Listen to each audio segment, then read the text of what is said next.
Hallo zusammen und willkommen zurück. Heute geht es um Bitcoin Gold. Bitcoin Gold ist eine weitere Kryptowährung, die auf Bitcoin basiert, und im Endeffekt ist die einzige wirkliche Neuerung, dass wir mittlerweile also Bitcoin Gold kann man nur auf GPUs minen. Und das ist auch so ziemlich die einzige Neuerung. Das heißt, das wird ein relativ kurzes Video. Entstanden ist Bitcoin Gold wieder mal durch einen Hard Fork, das heißt im Block 491.407 wurde quasi entschieden, okay, ab 491.408 gibt es Bitcoin Gold. Davor hat man sich die Blockchain oder teilt man sich einfach die Blockchain. Das heißt, wer vor diesem Block irgendwann mal Bitcoin gekauft hatte, hat jetzt auch genau diese Menge an Bitcoin Gold. Und das ist auch so ziemlich das Krasseste. Da ist natürlich mal wieder der Preis von Bitcoin nach oben geschnellt ohne Ende, als das bekannt wurde. Denn jeder wollte halt quasi zwei Kryptowährungen für eine kaufen, weil danach, nach dem Hardfork, hat man ja beide. Ich habe letztes Video schon erklärt, wie das Ganze zustande kommt, als wir um Bitcoin Cash uns unterhalten haben. Genau. Im Endeffekt, ansonsten ist nicht viel passiert. Wir haben die Mining Difficulty, also die Schwierigkeit, wie schwer ist denn das Mining, das ist jetzt nicht wirklich relevant, aber das wurde geändert bei Bitcoin Gold. Man hat das so geändert, dass jetzt in jedem Block wird angepasst, wie schwer das Target sozusagen ist.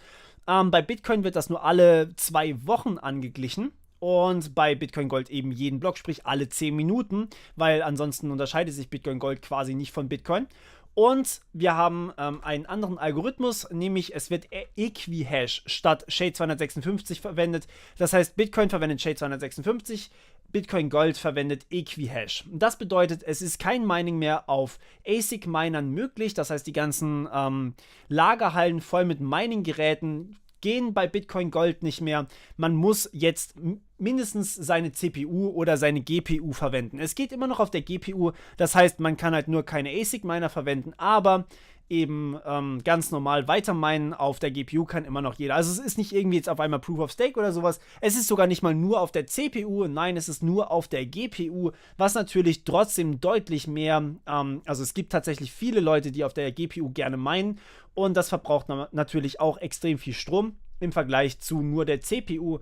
Und deswegen ist es auch nicht wirklich so ein großer Vorteil. Im Vergleich zu Bitcoin ist es natürlich ein weiterer Vorteil.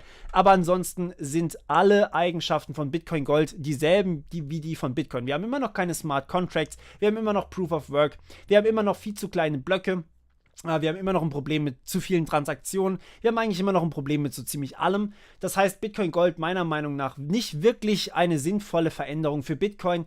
Aber ja, doch. Immerhin einen Punkt haben sie verstanden, leider auch nicht ganz richtig umgesetzt. Auf Scrypt umzusteigen wäre irgendwie meiner Meinung nach sinnvoller gewesen.